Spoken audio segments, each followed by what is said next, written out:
welcome to day 17. This is called Negativity is Imaginary. So last night I started getting these negative feelings, right?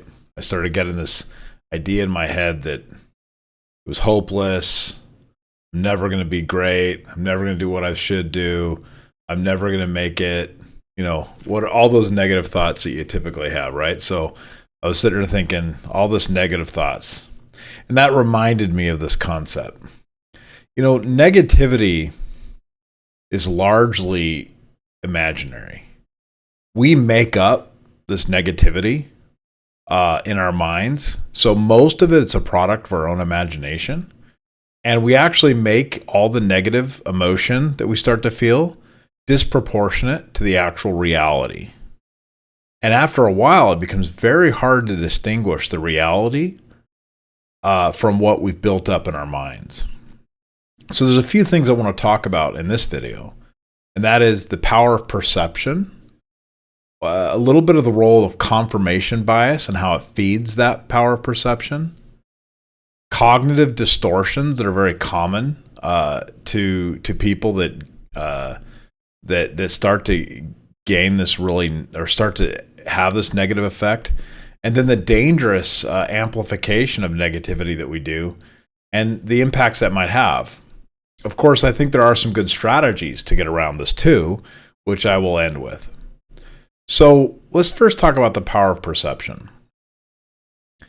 We human beings have this incredible ability to perceive an environment through many different senses. Sight, sound, touch, and a lot of different ways we can sense our environment. And we have a really good, we get a lot of input coming into our heads, but we have this ability to filter out what's important and what's relevant. Now, this is designed primarily, although there's many reasons, but it's primarily designed to avoid danger. So we have this real strong ability to avoid a crisis or avoid something that could cause a threat to us. So we filter out everything that's unimportant and we focus only on what's critical to our survival. And that's been embedded in us for thousands of years, hundreds of thousands of years of evolution probably, not to mention just the fact that the human species needed to live in a very potentially harmful world. And so our whole body, our whole instinctual process is built around this. But because of that, we have this ability perception can also shape our negative impressions of the world. So we might start to think everything is out to get us, or everything is negative, or everything is going to have a bad turn, because that's the way we've trained our minds to see. Pretty soon, if we're only looking for negative, we will only see negative. So in addition to that, there's some other things that can impact our perception. So when we go to perceive the world, we may filter things out based on several factors. One of those factors might be my past experience. I might assume things are the way they are based on my past experience.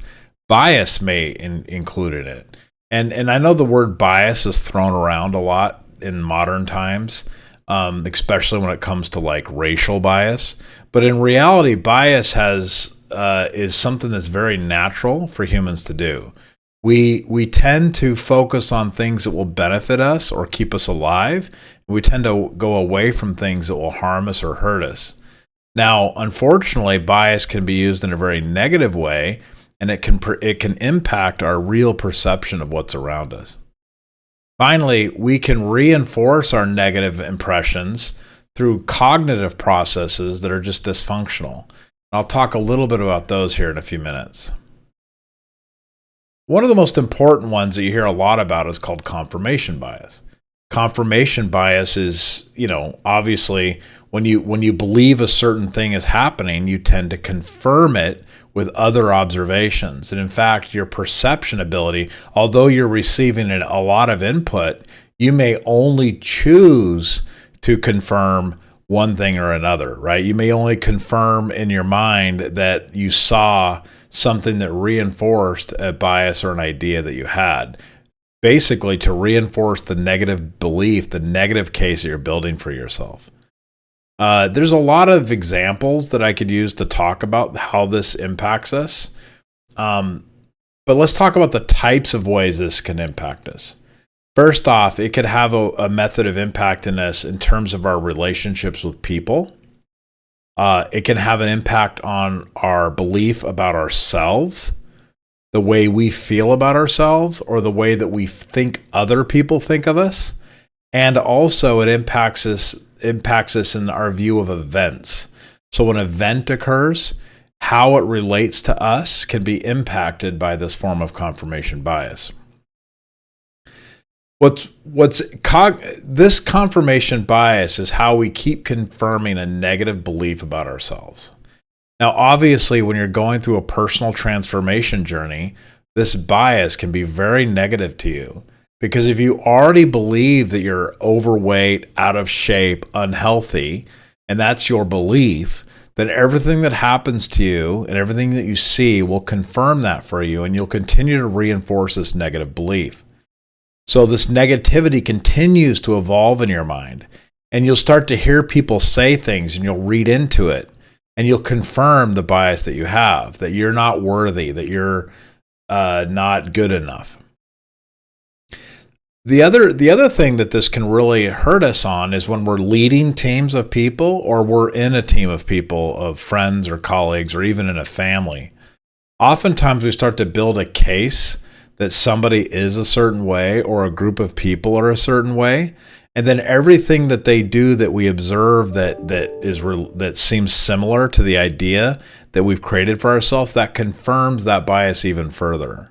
So you'll oftentimes hear a teenager, "There's nothing I can do," or "You always say that," and that's because either the teenager themselves is building this idea that their parents are always some way, or you as the parent are using your own confirmation bias that you believe your teenager is behaving a certain way. So this can be very dangerous on interpersonal, but also larger relationships.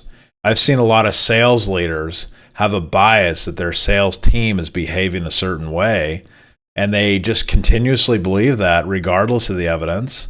And every time one little thing happens that is kind of in the area of what they've established as their belief, they will say, "Aha, there's another further evidence that my confirmation bias is right." Confirmation bias is the obvious one, but there are less obvious ones, and these are what I would call cognitive distortions. Cognitive distortions are where you do things like you catastrophize, you overgeneralize, or you fall into very either or black and white type of thinking. So you can overblow something way out of proportion. You can overgeneralize something to such an extent that it's no longer even believable. So this can be very dangerous, or very discouraging for us. We have this, I've been guilty of this myself, when I'm trying to get healthy again, every time I make a slip up, like I eat a cookie or something, then I think, it's all over. Life is over. I over catastrophize the problem, right? So this is an interesting thing to think about, and really analyze how often we might actually be doing this, right?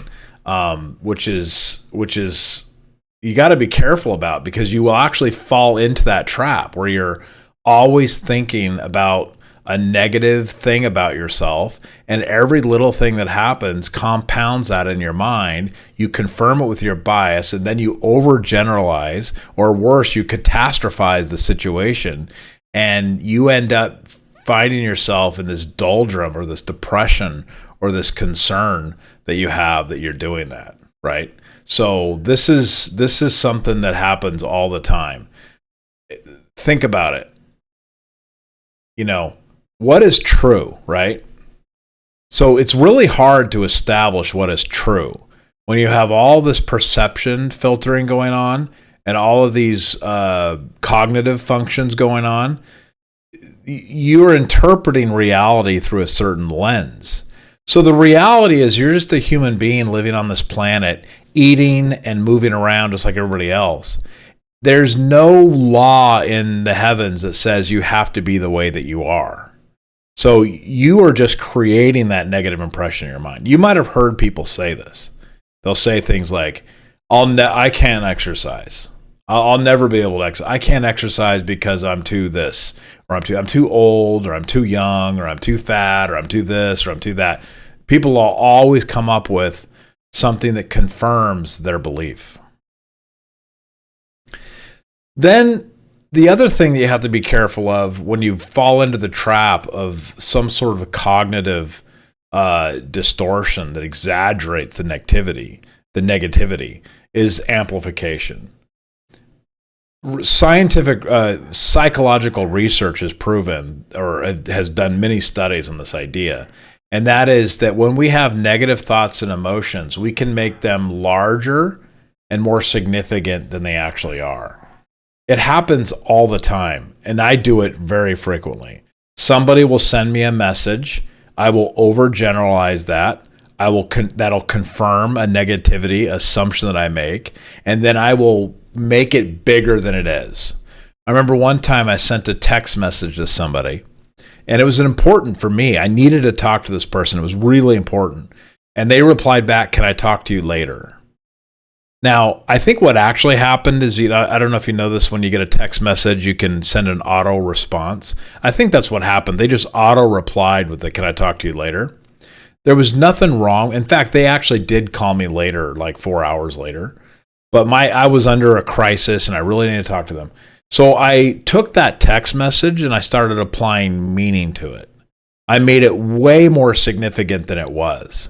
In fact, I started thinking, oh no, they're delaying talking to me because they're mad at me, and they want to have a discussion with me about the bad things that I did. So I started racking my brain for the bad things. And of course, I found some bad things, right? I found some things I said or did that might not have been good. So then I started overthinking that. And pretty soon I built this huge case that this person was. So when this person called me back and we got on a meeting together to talk about my issue, I had already blown this way out of proportion, and I was armed to the teeth, ready to defend myself. And in reality, the person wasn't even worried about me at all. They weren't concerned about anything I said.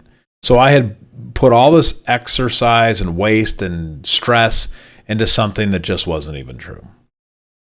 So all of these things combined, your natural ability to filter perception, your natural desire to confirm your belief system, cognitive distortions that you will always make, and then the amplification you will do to negativity. These are all things that are the reason why you have to be very careful about harboring negative thoughts. Negative thoughts are almost always overblown, completely false, and imaginary. Now, this can have some serious impacts on us. One of the biggest impacts is by dwelling on negativity and dwelling on negative thoughts, it obviously leads to a lack of productivity. In addition, it can cause you additional stress, anxiety, and can even lead to depression. If you already are prone to depression, this is not good for you. You're just heaping on top of yourself more and more stress, anxiety, and concern by over-worrying about negativity that actually isn't even really true. Now, there may be something that's true. Like, let's say somebody gives you critique. Somebody gives you a criticism.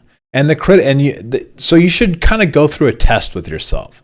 If somebody gives you a criticism, the first thing you got to ask yourself is, honestly, let me take a look at this. Is this person saying something that might be true? If the answer to that is, well, yes, I think there is some truth to what they're saying. The second thing is the juice worth the squeeze? Is this something that I really need to fix? Like, maybe it's a good, legit criticism, but maybe on the grand scheme of things, it's not something I really need to work on. So you may decide that and just let it go. Maybe you decide, this is important, and they do make a good point, and it is something I need to work on. So the third step would be create a plan to work on it. And now you've converted a negative critical response into a positive action. Now you can go to sleep at night and be okay. But you got to be careful when you take a negative criticism from somebody.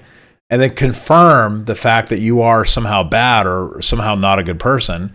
And then you compound that with this amplification effect. And next thing you know, you're just squandering your life away with anxiety and wringing your hands about all these concerns. We can challenge this negativity, and that's what I think we should all learn to do. There are a lot of practical tips and strategies, you can find them all over the place, about how to deal with negative thoughts. The first thing I work on is if I have negative thoughts creeping into my mind, I identify it very quickly and I decide to deal with them immediately. If I have a negative thought creeping into my head, I pause all activity and I deal with it. Now, how do I deal with it? I rationalize it. I ask myself, is this really a big problem? Is this really true? Is this really happening? And if it is, okay, what positive action can I take to deal with it? So that's a way that I just deal with it. The second thing I can do is at the end of the day, I always do a little bit of a journal entry. And I always ask myself, how did I do today? Did I screw up? Did I do great? If I screwed up, that's okay. I forgive myself. I close the book on the day. I wake up the next day and I try again. Some people recommend mindful meditation. And during your meditation session, you should think about, okay, who am I? Where am I at in life? What is real? What thoughts are impacting me? What good thoughts am I having? What bad thoughts am I having? It really helps you understand where you're at in your mind. So mindful meditation can help. Prayer can help as well. Having a belief in God and asking for help to deal with negative thoughts is also a very positive thing. I would add, finally, you can talk to people, a trained behavioral therapist or family or friends or a close mentor. Anybody, you should always talk about your negative feelings and get other people's perspective, because oftentimes you'll discover the negative thoughts are just in your head. They are not actually real. So that's it. Finally, just in conclusion, I'd be careful about spending too much time allowing other people, especially external one-way communication that usually comes from media, social media, or things like that, music, movies, drama, feeds, threads. All these things are one-way communication, and they're being fed to you, and you're willfully looking at them and reading them. This can also cause a negative influence in your life and can compound your negative view of yourself and the world around you. So I would recommend reducing that down. Don't eliminate it, but reduce it. And make sure that you have time to yourself where you can think only your thoughts without having a bunch of negativity thrown on you. Well, having said that, I believe that overcoming negativity is a great way to be personally more productive, to help transform our lives, and actually be a more effective leader of people, an effective member of teams, when we learn to get rid of negativity and understand that negativity is really just an imagination in our mind. Thank you.